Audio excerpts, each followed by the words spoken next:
Hey student, watch this video, this grammar in use lesson, and learn the difference between to and for, two very important prepositions in English, okay? Hey there, if you don't know me very well, I am Teacher Prix, and I'm going to help you talk to anyone, anywhere, anytime in English. Make sure to subscribe to my channel because every week I do my very best to bring you the best English lessons to help you become a better and more confident English speaker. Let's make this community grow. And if you have already done so, thank you so much. It means a lot to me. You know what to do? Hit that like button, right? Now, guys, let's talk about the good stuff. To and for, what's the difference? And here, before we dive into the content, there are many more explanations that I could give. But here in these morning lessons, I don't know when you're watching this, but I post these lessons in the morning. I try to give a lesson that is no longer than 20 minutes. So here I'm going to focus on some situations, and then in the future, I'll bring you more, because that's my job, okay? Now, guys, here on my channel, I help pre-intermediate students, intermediate students to go from stuck to speaking. And to do that, we need to understand your level. You are probably, if you're watching this video and you understand me with no translation, you are a pre-intermediate, intermediate speaker. And right now at this level, at this transition level, you will need to learn prepositions, more prepositions, different uses, different rules. You learned to when you were a beginner, for when you were a beginner, but now you need more explanation, more situations. However, as I will give you a few explanations here, always keep in mind you don't need to use prepositions perfectly to communicate well. Fluency is communication, not perfection. We will always make preposition mistakes. I make them, you will make them, everybody does, especially non-native speakers. It's part of the game. Okay, so it's important to remember to study and review prepositions in English. Your fluency is a work in progress, okay? And as I always tell my students, to learn a lesson, I must use it. So at the end of the lesson, post one example. Use the lesson, okay? To learn a lesson, I must use it. So here we go. Let's focus on to. I will give you the explanations for the preposition to, and then we carry on and focus on for, okay? Now, to will be used to explain purpose, to describe a reason, a purpose for something. But when I do this, I use verbs next to. So whenever I'm giving purpose, I'm giving a reason, why, I'm explaining why somebody does something, I use to, and I will need to use next to a verb. Okay, and here the examples, both examples will show that. I watch Teacher Prix's lessons to improve my English. I can't use for here because improve is a verb. And yes, because improve is a verb. And when I show purpose next to a verb, I need to. Goodbye for. Okay, that's nice. Another example, my friend called me to invite me to his birthday. So he called me to invite. That's the purpose for his calling, okay? That's why he called, to invite me to go to his birthday party, okay? To invite me to his birthday party. So I'm giving a purpose. I called because I wanted to invite you to my birthday party. I called you to invite you to my birthday party. So that's the first idea, okay? This is very common, my friends, very common. Now, the next one. I can also express the idea of why something exists. Guys, I put this here, but it's very similar to the previous one. It's very similar to purpose. But here, I'm describing the purpose why something exists, okay? Not necessarily another explanation, but why something was created. So, for example, I have a channel to teach people. That's why this channel exists. This channel is not an entertaining channel. It's not anything else. This channel exists to help you on your journey to fluency. So you gotta subscribe. So that's the purpose of this channel. That's why it exists, okay? Now, I have a team of IT professionals to keep my platform in order. That is true. I don't have a big team, but I do have a person who helps me to keep things running on my platform where my students watch the lessons from my academy. So I have someone to help me. So this team exists to help me keep up with my platform and my stuff. So that's another use of to. Moving on. Direction. One direction. Dun, dun, dun, dun. Now, whenever I am expressing direction, I will use to. And here on my channel, I have a video where I talk about go for, go to, and there is another one I don't remember. But I talk about these differences because sometimes the students confuse go to, go for. And whenever you're describing direction, one direction, you gotta use to. So here there are some examples. I moved to Italy. Oh, I would love moving to Italy. Oh my goodness, I actually want to spend a year in Italy because I've been studying Italian for some time. So I want to go to Italy for some time, not for a long time, but I want to go to Italy to, have some gelato, get some real pizza, eat some good stuff and enjoy the experience. But I keep postponing this goal. And it's not in my priority. Well, it is in my list, but there are so many other things I gotta do. But one day I will spend some time in Italy, hopefully soon, not late, not later. My sister's going to Australia. Look to the left and right before crossing the street. You may not know this, but with the verb look, I can say look to or I can say look at. Look at me right now. But when I am describing direction, look to this side, look to that other side, and then carry on. Keep calm and keep moving. That's the name of the game, okay? Two collocations. Collocations with two, okay? Money, time, change, opportunity, energy, courage, etc. There are more. But after these nouns, they are nouns, okay? You will typically use the preposition to. Unless I'm talking about maybe a phrasal verb or something else. But after these words, after, not before, okay? After these words, you will usually use to, okay? And they will be connected with the explanations that I gave before. They're very similar. Purpose, why you're doing something, the reason why. For example, this first example, I need money to buy grocery. So there's a reason why you need money to buy grocery.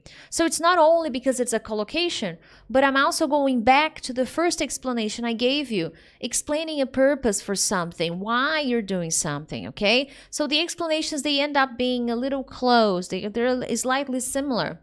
Oh, I had a great opportunity to study English at Harvard. This is true to myself, okay? This is true for me. I had a great time studying. I had a great opportunity to study at Harvard. I studied professional communication and business communication in English, two amazing specializations, and I use all the strategies I learned at Harvard in my academy with my babies. I will open the registration on Sunday, by the way. If you're watching this right now, on the day it was released, on January 22nd, 2023, I will officially open the first group of the year. Are you fired up and ready to go? Another example, time. I need time to think about what happened. I need time. So these are common collocations. When you see these words, there's a good chance, the next word, if you need a preposition, you will need to. Are there different situations when you're going to use different words? Yes. So watch out. It depends on how you make this phrase. And this is okay, guys. Sometimes you shouldn't say, oh, but there are many exceptions. You are at a transition. I can't give you all the explanations right now. I need to go slowly. Okay? I can't just come here and bombard you with a million explanations for 2 and 4. There are more explanations, there are exceptions, but fluency is communication, not perfection. Always keep that in mind, okay? Moving on. Guys, I am psyched.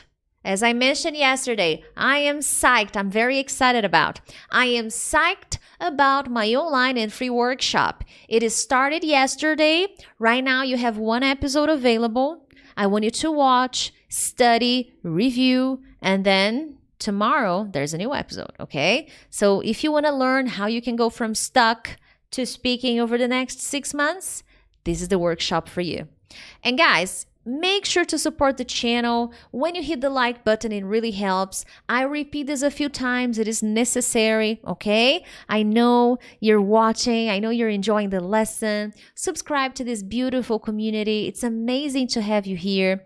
And if possible, share this video with your friends. When you share, you are becoming part of this community. You are helping someone on their journey to fluency. And that's why we're here for, to help other people. And I have some materials, my study plan. You can check some information in the description. Amazing, by the way, if you want to organize yourself, if you're feeling a little lost, this study plan is the one for you. In my listening mastery, if you need to know the best 5 practices to unlock your listening, to master your listening, this is the workshop for you. With PDF files, activities, a listening plan so that you can implement the activities. You're going to like it. But keep going. Let's keep going. Excuse me. 4. Let's talk about this one. You're going to use for next to nouns to express reason or purpose. And here's where we see one difference between 2 and 4. When I use to describe reason or purpose, I need a verb. But when I use for to describe the same thing, I use a noun. Very important difference, okay? So here, I need to practice for the job interview. So the job is a noun, okay? So I need to practice for the job interview. Oh, but there is a to, I need to practice. There is another explanation, and this is a more basic explanation, but when we have 2 verbs together, we include to in the middle. With exceptions, there are rules when I don't do this. But in general, a rule of thumb, a basic rule, a rule of thumb, this is an expression, is I put the word to separate 2 verbs. And then as you learn more on your journey, you will see that there are exceptions, situations when you cannot do that. For example, with modal verbs, you can't. So that's important. So for the job interview, another example, she became a lawyer for the money, not to help people. So here I have both scenarios, one with for the money, not for the money, but, for the money. So she became a lawyer for the money, not to help. To help. I can't say for help. To help, because help is a verb. So it was not the purpose. The purpose was not to help people. The purpose was for money. Or I could say she became a lawyer to make money. Then it's possible to use to make money, but not for the money. Okay, that's a very important difference. Moving on, I'll be there for you when the rain starts to pour. I'll be there for you because you're there for me too. What show am I talking about? Let's see how old you are right now. To show support, to indicate agreement, to indicate support, to indicate you are in favor of something, towards something. Hey, I'll be there for you. I'm gonna help you. I will support you no matter what. Teacher Prix, I'll be there for you. I will hit the like button, girl, and I will subscribe to your channel because I'll be there for you. I'll be there. I'll be there. Let's keep going. I'm sorry. All right. Okay. So I'm for this new law. So when I say I'm for, I'm in favor. I support this law, this new law. So I'm for this new law. I am in agreement. I support. I'm okay. Yes. Good law. I'm in favor. I'm for this law. Another one.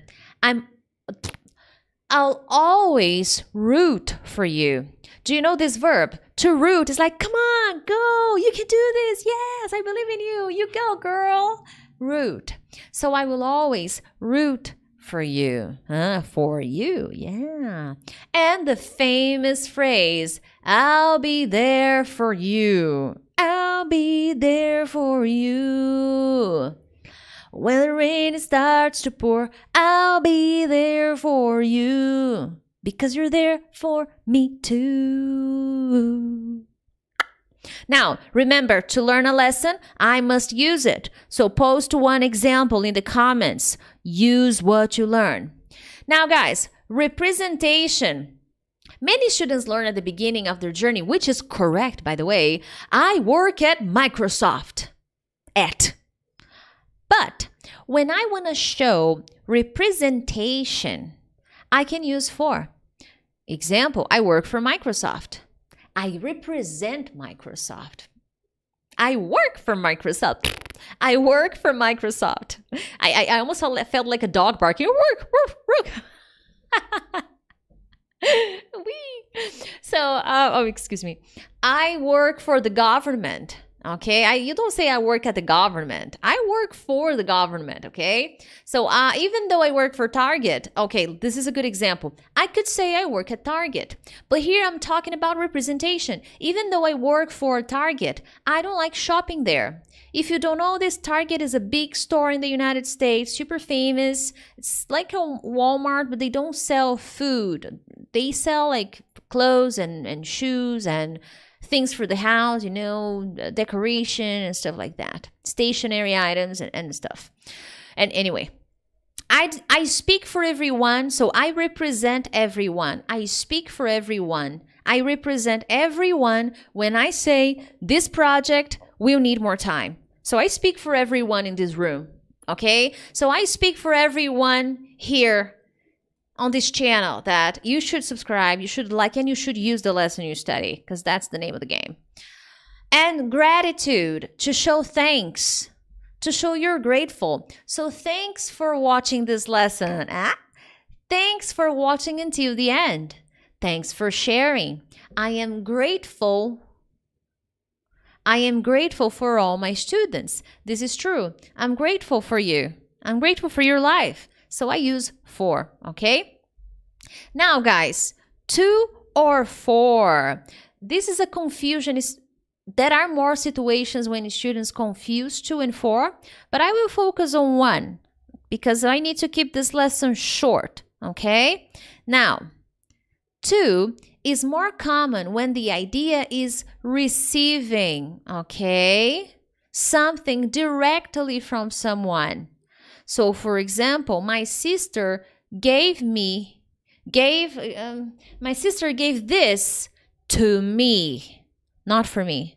But people will understand, okay? People will understand if you say that. So, my sister gave this to me. So, when the focus is on this action, someone is receiving something from someone, you will use to. Now, for, on the other hand, will be used when talking about the purpose or reason behind doing something, but not the actual giving. This is why students confuse this, because it's a little technical, a little abstract actually, because the focus is not on giving. The focus is on the reason for giving something, okay? So the reason to present something to someone, to give something to someone. So here, pay attention. I bought a birthday present for my sister. So here the focus is on buying the present, not giving the present per se. So the reason is I bought a birthday present. So this is more important to me for my sister. Okay, I bought this for you. So the focus is on buying, not on giving. Okay, I am giving, of course, but the focus is on buying. Now, even I make preposition confusions, okay? And to and for are so similar that even teachers, even I, may confuse to and for, especially on this occasion. Because when you're speaking, You don't think so much. You go and you do it. And that's what I teach my students. You go and you do it. That's why I'm always reviewing. When I give you a lesson, I studied the lesson. I created these examples. I practiced. And because I'm practicing, I invite you to do the same. If you want to improve, if you want to go from stuck to speaking, get better, this is what you should be doing. All the examples here were created by me. I sat down, I was like, okay, I will create examples to support these explanations. With a few exceptions, I'll be there for you because it's a famous song. So I picked from the song because it is so popular. I immediately remember the song, I'll be there for you, because it's a common expression, a common phrase, actually, it's not an expression. So that's what you should keep in mind, okay? Prepositions will be by your side forever, okay? And guys, here I didn't mention this, but there are specific collocations, more than the ones I showed you, with to, with for. There are situations when I need to use for plus verb, but the meanings change. So this is one piece of the puzzle. Don't focus on learning too many things. Focus on the little every day. Consistency always wins.